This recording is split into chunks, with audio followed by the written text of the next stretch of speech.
MLA Jowai ba chairman muda mawailat miki Syllad ula pli ka public toilet ne painkhana paidbah. Kiang Nangbah Stadium iatreilang ba ka iatreilang ka Rotary Club Jowai West Jantia District Sports Association rengkat MLA ka Jowai constituency lingba ka scheme jong ka Jowai Municipal Board ka bahap hapok ka 15th Finance Commission Award jong usnam arjar arpoi tight grant. Lakban kedaw baya ka jingte labu mau nongrim ha ka arpu atrik leber arja arpu ar bat la pli pa iba ya ka ha ka khatsau trek kala lingkot kata ha shua ka jingpenlong ya ka 6 Meghalaya Games ha Jowai wa ejer West Janda Hills District uma wailat miki Syllad kumukong san ulaong kanu ka jingte jingshna kamdon ka jinge bat ka jinge ka de hadien bala dep ka jingte namar omdon nong pet nong sumar sukher bat kenturu ya ka Rotary Club Jowai kumjuk ka West Jantia District Sports Association ban shimkhia ban le ya ka badan kam na ka benta ka jing mentoy ki paidbah. Shua kene working president WJDSA ma EMH pasa ulapan pau ka jing sngongu ya ka Rotary Club Jowai kumjuk ya MLA namar ka jing don ya ki public toilet kan pensuk ya ki paidbah ki bawan Kiang Nangbah Stadium na ka benta ki jing ya ko bapher. Ya ka jingalang lapaniya da Rotarian Rudolph E. Lalu, President Rotary Club Jowai, ubalaya thu yaki kam ka Rotary Club Jowai na kabenta ka baha kamiat ka imlang salang jong kinong shnong ka rijain tia. Naloru MLA ladon lang ru Superintendent of Police West Jantia Hills District Machem Pang Serti, u DSO West Jantia Hills District Makrobok Pasa, u Rotarian Barnabas Nangbah, Kino ya lambat kot nokit kam ka WJDSA kuntup nadu General Secretary Malamat O Lalu, Vice President ma Patrick Lamare, kumjuk ki dekot ka Rotary Club Jowai na lor kiwei. Kiwei de ki bala ajing kren kilong Rotarian SK Lato, Vice President Rotarian G Pradeep Pillai, Assistant Governor Zone 13, Rotarian Mewat Hi Gatpo, Rotarian DF Majau, bat Rotarian Samehi Lalu. Kum kada ka jing snoburo mi kidkhot ke balayarap kulut museum na kabenta ka public toilet ka Rotary Club Jowai kala ai da ki certificates of appreciation bat la pensyong shet ya ka jingalang da ki sur jing ruai na u Lorenzo bat rikdup lalu. The small project for few people, but I will tell you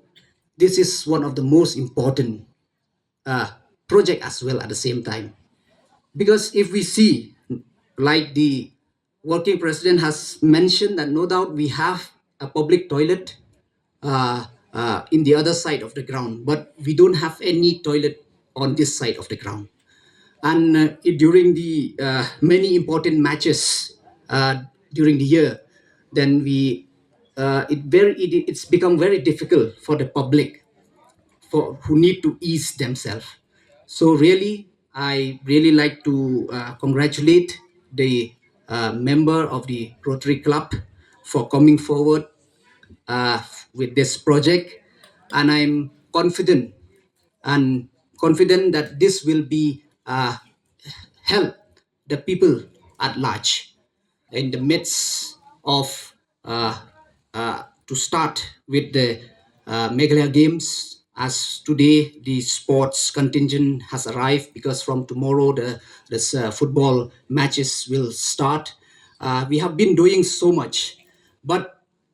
there are times when we focus on the major issues, on the major project, but we miss the small ones, which are equally important. So I'm very happy that Rotary Club has become our eyes and ears, who have come forward, and I'm very happy to collaborate with them. And I'm hopeful that there will be many more projects to come in the years to come. Feeling in our motto, we feel that the real happiness is helping others. With that spirit, we walk. So today also for this toilet, I would say, because we feel that if we could do something for the general public, we don't want to say that we did it or we do, but we say we. It will serve the purpose for the people who come here in the stadium to witness different sort of tournament or games.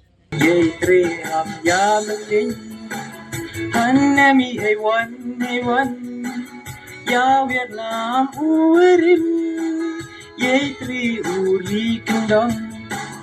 dustu da bursen da kilong chua menderum taleben hakajet ka kenja ham kenda de yong idehi yo iumi pertai nami sni cha sepsni kari te bruti blai